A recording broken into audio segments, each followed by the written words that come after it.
वास्तविक सुख क्या है, इसके बारे में पूज्य स्वामी राम सुखदास जी कहते हैं, मनुष्य जब तक उत्पत्ति विनाशशील सुख में फंसा रहता है तब तक उसको होश नहीं होता, ज्ञान नहीं होता। उसको यह विचार ही नहीं होता कि इससे कितने दिन काम चलाएंगे।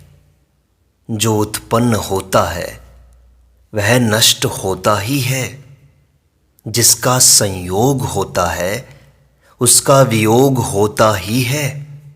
जो आता है वो चला जाता है, जो पैदा होता है वो मर जाता है। अब इनके साथ हम कितने दिन रहेंगे? अतः मनुष्य के लिए यह बहुत आवश्यक है कि वह ऐसे आनंद को प्राप्त कर ले जिसे प्राप्त करने पर वह सदा के लिए सुखी हो जाए। उसको कभी किंचित मात्र भी कष्ट न हो।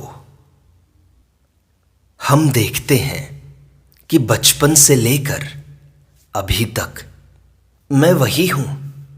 शरीर बदल गया, दृश्य बदल गया, परिस्थिति बदल गई, देश काल इत्यादि सब कुछ बदल गया, पर मैं तो वही हूं।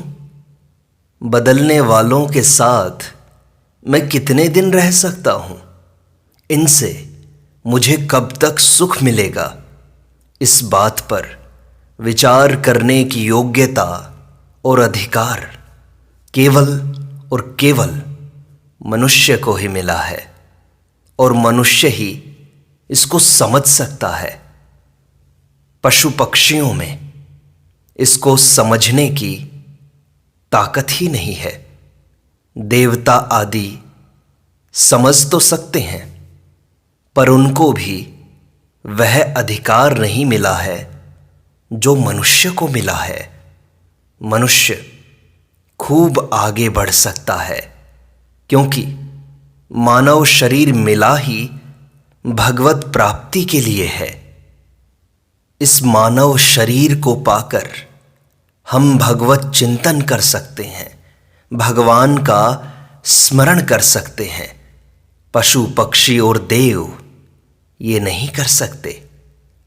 महान आनंद मिल जाए, सदा रहने वाला सुख मिल जाए, हम नित्य आनंद में डूब जाएं, उसमें कभी भी कमी ना आए। ऐसे सुख की प्राप्ति के लिए यह मनुष्य शरीर मिला है। सांसारिक तुच्छ सुख पाने के लिए मनुष्य शरीर है ही नहीं। ऐसा सुख तो पशु पक्षियों को भी मिलता है। हवा चलती है, वर्षा बरसती है, धूप तपती है। ऐसी अनुकूलता, ऐसी प्रतिकूलता तो पशु पक्षी वृक्ष इत्यादि के सामने भी आती है। उनको भी सुख दुख होता है। खेती कुम्हला रही हो और एकदम वर्षा हो जाए तो दूसरे दिन देखो पत्तियां बड़ी सुंदर हरी भरी हो जाएंगी। अतः उनको भी प्रसन्नता होती है। वर्षा न होने से खेती कुम्हला जाती है, अतः उनको भी दुख होता है। इस प्रकार थोड़ा सुख और थोड़ा दुख तो सभी प्राणियों को होता रहता है। अगर हम भी उन्हीं की तरह सुखी दुखी होते रहेंगे तो महान सुख को कौन प्राप्त करेगा? जिस महान सुख को प्राप्त करने का सामर्थ्य केवल मनुष्य के पास है, अगर उस सुख को मनुष्य ही प्राप्त नहीं करेगा तो कौन उसकी तरफ जाएगा? महान सुख है, इसमें कोई संदेह नहीं है। जैसे संसार में एक से एक बड़ी वस्तु होती है। एक बड़ा विद्वान होता है तो उससे भी बड़ा विद्वान हो जाता है। एक लंबी उम्र वाला होता है तो उससे भी लंबी उम्र वाला होता है। एक बलवान होता है तो उससे बड़ा बलवान भी होता है। इस बड़प्पन की कहीं न कहीं हद होगी। कोई सबसे बड़ा विद्वान होगा, कोई सबसे लंबी उम्र वाला होगा, सबसे बड़ा बलवान होगा। उसको ही ईश्वर कहते हैं। परमात्मा कहते हैं, पूर्वेशाम अपि गुरुः कालेन अनवच्छेदात्। पातंजल योग दर्शन का सूत्र है यह। अर्थात पहले जितने हो गए हैं उन सबका वह ईश्वर गुरु है, क्योंकि काल से भी उसका नाश नहीं होता। काल सबका भक्षण कर जाता है, अर्थात समय पाकर सब चीजें नष्ट हो जाती हैं। परंतु वह परमात्मा ऐसा है कि सदा ज्यों का त्यों रहता है। उसी का अंश यह मनुष्य है, परंतु यह अपने अंशी परमात्मा से विमुख होकर नाशवान की ओर लग गया है। इसलिए बार बार दुख को प्राप्त करता रहता है। इसको सुख का तो एक लोभ रहता है कि किसी तरह बस सुख मिल जाए, पर मिलता है इसे दुख। पूरा सुख, पूरी अनुकूलता इसे नहीं मिलती। कभी सुख, कभी दुख, कभी अनुकूलता, कभी प्रतिकूलता, कभी मान, कभी अपमान, कभी निंदा, कभी स्तुति। ये दोनों अवस्थाएं आती जाती रहती हैं और इन्हीं में मनुष्य फंसा रहता है। इन द्वंद्वों से ऊंचा उठकर वास्तविक तत्व को प्राप्त करना है हमें। इसी के लिए मानव शरीर मिला है और इस मानव शरीर से ही उस तत्व को प्राप्त कर सकते हैं। इसमें तनिक मात्र भी संदेह नहीं है। जैसे भूख लगती है तो खाने के लिए अन्न होता है, प्यास लगती है तो पीने के लिए जल होता है। ऐसे ही अनंत सुख को प्राप्त करने की इच्छा होती है तो ऐसा अनंत सुख है।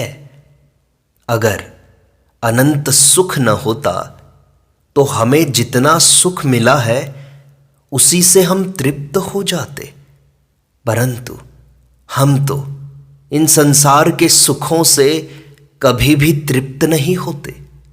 जितना धन मिला है, जितना मान मिला है, जितना आदर मिला है, जितनी उम्र मिली है, उससे हम कभी भी तृप्त नहीं होते।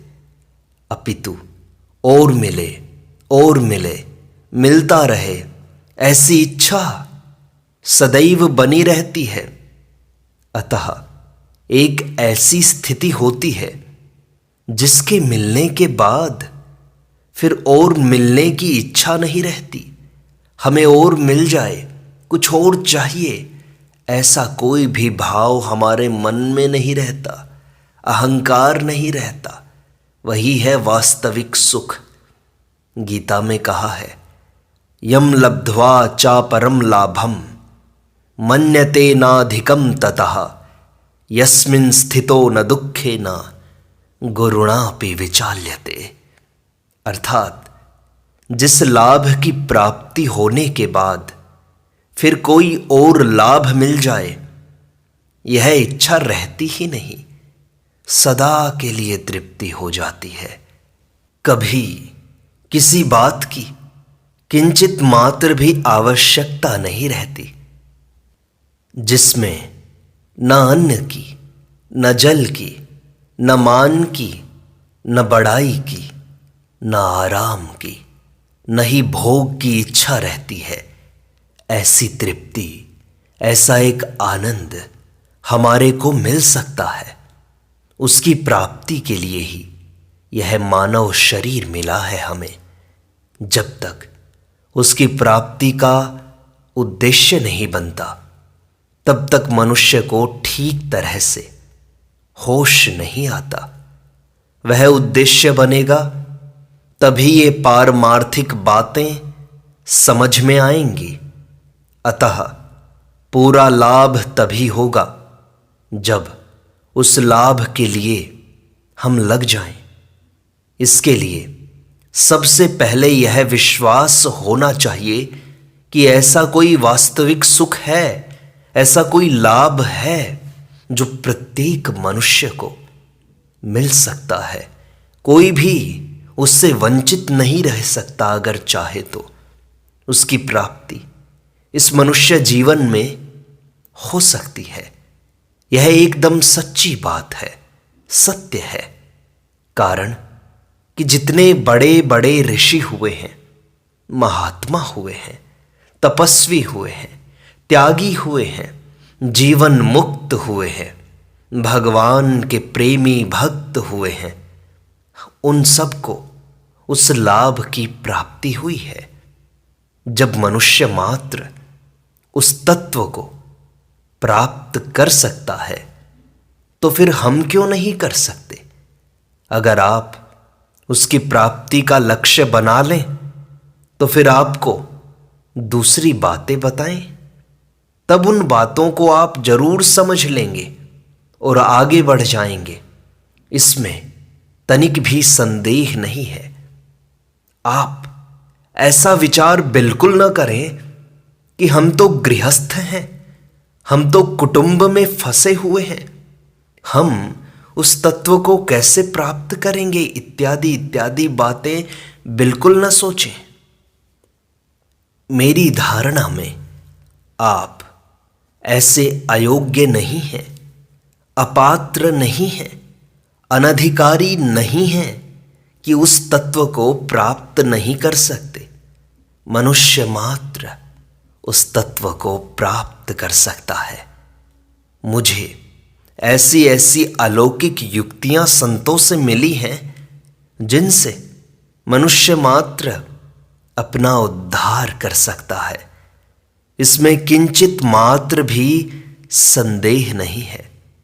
केवल आपको उधर दृष्टि डालनी है कि ऐसा एक तत्व है, ऐसा एक दृढ़ निश्चय करना है कि वैसा वास्तविक सुख हमें मिल सकता है जिसको प्राप्त करने के बाद कुछ भी पाना शेष नहीं रहता, कोई इच्छा शेष नहीं रहती। हम तृप्त हो जाते हैं, सदा के लिए संतुष्ट हो जाते हैं। एक ऐसा सुख है, उसका हमें दृढ़ निश्चय हो जाना चाहिए। आप थोड़े से सुख में, थोड़े से लाभ में अटक जाते हो, बस यही गलती हो जाती है। कारण कि उससे पूर्णता तो होती नहीं, दुख पाते रहते हैं और उससे सर्वथा ऊपर उठने का विचार हमें आता नहीं। थोड़े से लोभ में फंसकर महान लाभ से वंचित रह जाते हैं। यही गलती हो जाती है। इस गलती को सुधार लें। उस महान लाभ की भूख लगे तो इतनी तेजी से लगे कि उसकी पूर्ति के बिना चैन न पड़े, तभी उसकी प्राप्ति हो सकती है। परंतु जब तक उसका उद्देश्य नहीं होगा, तब तक बताने पर भी विशेषता से पकड़ नहीं सकोगे। निसंदिग्ध रूप से आपको जचेगी भी नहीं, क्योंकि वास्तव में उस तरफ दृष्टि ही नहीं गई, और दृष्टि नहीं गई तो फिर मेरी बातें आपको सच्ची कैसे लगेंगी? यह बात तो आप सब के सब जानते ही हैं कि जो परिस्थिति मिली है उससे संतोष नहीं होता और उससे पूर्णता भी नहीं होती। कितना भी बड़ा ये संसार का सुख हमें मिल जाए, कभी तृप्ति नहीं होती, कभी संतोष नहीं होता। जितना धन मिला है उस धन से पूर्णता नहीं होती। प्रत्युत और धन मिले, मिलता रहे, यह इच्छा रहती है। जितना मान, आदर, सत्कार, बड़ाई मिली है, जितनी निरोगता मिली है, उससे पूरा संतोष नहीं। और मिले, और मिले, मिलता रहे, यह इच्छा बनी रहती है। इसी तरह की कमी का अनुभव सब करते हैं। जब कमी है तो ऐसी भी कोई चीज अवश्य है जिससे उसकी पूर्ति होती है। बिल्कुल कमी रहे ही नहीं, ऐसी सबकी स्थिति हो सकती है, होती है और अनेकों की हुई है, तो फिर हमारी क्यों नहीं होगी? हम भी उस तत्व को प्राप्त कर सकते हैं। बिल्कुल सच्ची बात है। केवल हमारा विचार हो जाए कि हम उस तत्व को प्राप्त करें, केवल तीव्र अभिलाषा हो जाए कि हमें वह तत्व कैसे मिले, इस बात की तीव्र अभिलाषा, तीव्र इच्छा कि वो वास्तविक सुख मुझे पाना ही है, भगवान का प्रेम मुझे पाना ही है। प्रायः लोगों ने मान रखा है कि उस तत्व की प्राप्ति के लिए बड़ा उद्योग करना पड़ता है, जंगल में जाकर रहना पड़ता है, तपस्या करनी पड़ती है, बड़े बड़े कष्ट सहने पड़ते हैं, दुख झेलना पड़ता है, तब कहीं जाकर वह तत्व हमें प्राप्त होता है, वह वास्तविक सुख हमें मिलता है। ऐसी एक धारणा बनी हुई है। मेरी भी ऐसी धारणा रही है, परंतु वास्तव में बात ऐसी है ही नहीं। जितने भी संसार के काम हैं, उन सब से यह काम सुगम है। जो सब कुछ छोड़कर साधु बन जाए, वह उस तत्व को प्राप्त कर ले, ऐसी बात भी नहीं है। गृहस्थ उस तत्व को प्राप्त नहीं कर सकता, ये बात भी नहीं है। पढ़ा लिखा प्राप्त कर सकता है, अनपढ़ नहीं कर सकता, ऐसा भी नहीं है। बहुत बलवान होगा, तितिक्षु होगा, सहिष्णु होगा, वही प्राप्त कर सकता है, दूसरा नहीं कर सकता, ऐसा भी बिल्कुल नहीं है। कहने का भाव यह है कि हम सब के सब उस तत्व को प्राप्त करने के पूरे अधिकारी हैं। केवल एक ही लक्ष्य हो जाए कि हमें तो बस उस तत्व की प्राप्ति करनी है, उस परम सुख की प्राप्ति करनी है, उस वास्तविक सुख को पूर्णता से प्राप्त करना है, भगवत प्रेम में लीन होना है। उसकी प्राप्ति के लिए ये सब सामग्री हमें मिली हुई है। आवश्यकता होगी तो और सामग्री मिल जाएगी। परमात्मा के यहाँ यह एक विलक्षण फायदा है। जैसे आदमी बोलते बोलते थक जाता है तो वह चुप हो जाता है, और चुप होने पर उसमें पुनः बोलने की शक्ति आ जाती है। चलते चलते थक जाता है तो थोड़ी देर विश्राम करने से उसमें पुनः चलने की शक्ति आ जाती है। दिन भर काम करते करते थक कर रात में सो जाता है तो सुबह पुनः ताजगी आ जाती है। तात्पर्य है कि मनुष्य जिस किसी काम को करता है उसमें थकावट होने पर बिना परिश्रम के मुफ्त में सामर्थ्य मिलती है। यह हम सबका अनुभव है। आप बताओ कि दिन भर काम करने से थक जाते हो तो रात में कौन सा परिश्रम करते हो कि जिससे सुबह शक्ति मिलती है। देखो तो कितना आश्चर्यजनक है यह। चुपचाप पड़े रहने से ही शक्ति मिल जाती है। जितनी गाढ़ी नींद आएगी उतनी शक्ति मिलेगी। वह शक्ति परमात्मा की है। परंतु थोड़ी शक्ति में संतोष न करें, उसमें फंसे नहीं, तो महान शक्ति मिल सकती है। वह महान शक्ति, वह परमात्म तत्व आपको, हमको, सबको मिल सकता है। वह तत्व पहले जमाने में जैसे मिलता था उससे तो अभी बहुत सस्ता हो गया है। सत्ययुग, त्रेता युग, द्वापर युग में उम्र भी ज़्यादा होती थी, बुद्धि भी तेज होती थी, सामर्थ्य भी अधिक होती थी। उनके लिए वह चीज़ कठिन थी। जैसे बड़े आदमी को सब तरह की अनुकूलता मिलनी कठिन होती है, परंतु बालक को सुगमता से अनुकूलता मिल जाती है। माँ बाप को समय पर अन्न न मिले तो भी वे बालक के लिए प्रबंध कर ही देते हैं, क्योंकि वह असमर्थ है। इसी तरह से हम जितने समर्थ होते नहीं हैं, उतनी ही हमें परमात्मा की तरफ से सामर्थ्य मिल जाती है। हमारी असमर्थता को परमात्मा सामर्थ्य से भर देते हैं। इतना ही नहीं, हमारी सामर्थ्य से भी बढ़कर हमें सुविधा मिलती है।